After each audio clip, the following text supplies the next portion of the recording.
Para po sa devotion natin patungkol po sa sex and glory.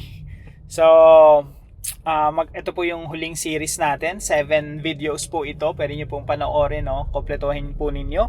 Lalo-lalo na kung ikaw may girlfriend or boyfriend, maganda po na, kompletohin natin tong series natin ito para mas maunawaan natin. Magkaroon tayo ng biblical sex education. Ano ba sinasabi ng Diyos patungkol sa sex? So, ito na po yung huli, sex and glory. Now, nagre-record po ako dito sa sasakyan kasi po kakatapos lang po ng exam this week. Sobrang busy. Sobrang busy po this week. Ayun, salamat po sa inyo, no, na nananalangin para sa akin. At, wala akong ginagawa kundi mag-aral araw-araw. So, balikan po natin itong devotion natin na ito. Kung hindi nyo pa napapanood, no, pwede nyo pong unahin yon. Now, meron po ang mga verses rito na gusto kong i-emphasize na hindi natin naisama. By the way, kung gusto niyo pong malalim yung inyong pag-aaral patungkol dito, lagi po ako naglalagay ng mga verses dito na pwede niyo pong isa-isahin. Now, sabi po rito sa Colossians chapter 3 verse 5, put to death. Napakabigat. Umpisa pa lang, no? Sa Tagalog, patayin ninyo ang anumang makalupa na nasa inyo. Mga kapatid, yung desire natin na makalupa, makalaman, makamundo, ang sabi ng Biblia, patayin ninyo. Ano po ibig sabihin nito? Kumbaga po sa damo, hindi siya gugupitin eh. Pag ginupit mo kasi tutubo lang uli eh.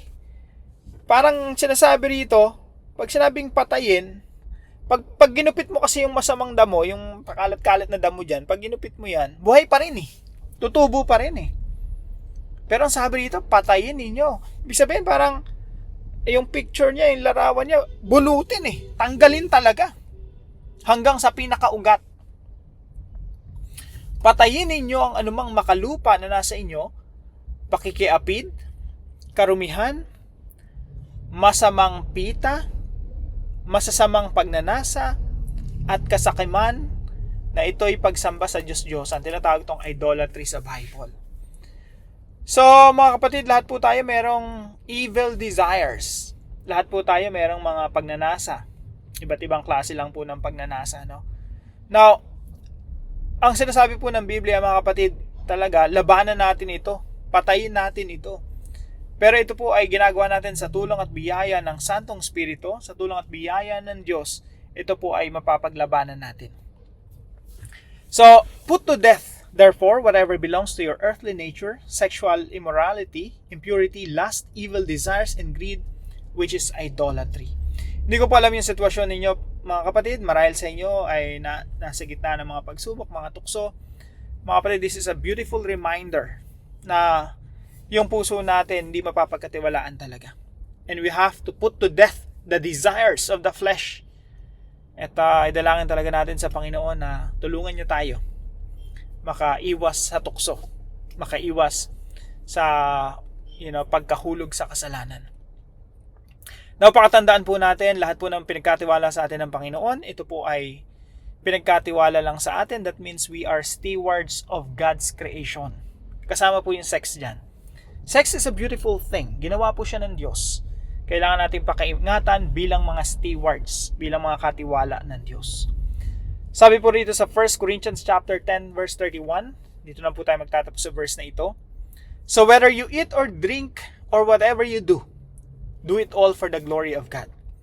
Lahat daw po ng ginagawa natin, kahit dun sa pinaka-ordinary ng mga bagay na ginagawa natin, kagaya ng kumakain, umiinom, paghuhugas ng pinggan, pagwawalis, paglalakad, pagpasok sa eskwelahan, pagpasok sa opisina, pagtatrabaho, hanggang pagtulog. Gawin po daw natin ito sa kaluguran ng ating Diyos. Kasama ba rito yung panonood ng TV? Yes. Kasama ba rito yung paggamit natin ng cellphone, social media, Facebook, YouTube? Yes. Kasama ba rito yung sex? Of course. Kahit po sex ay ginagawa natin para sa kaluguran ng ating Diyos.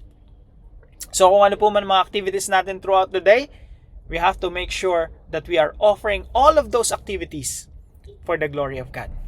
Magandang umaga po sa bawat isa sa inyo. Pagpalain po kayo ng ating Panginoon. See you po tomorrow 5 a.m. dito sa ating Daily Devotions.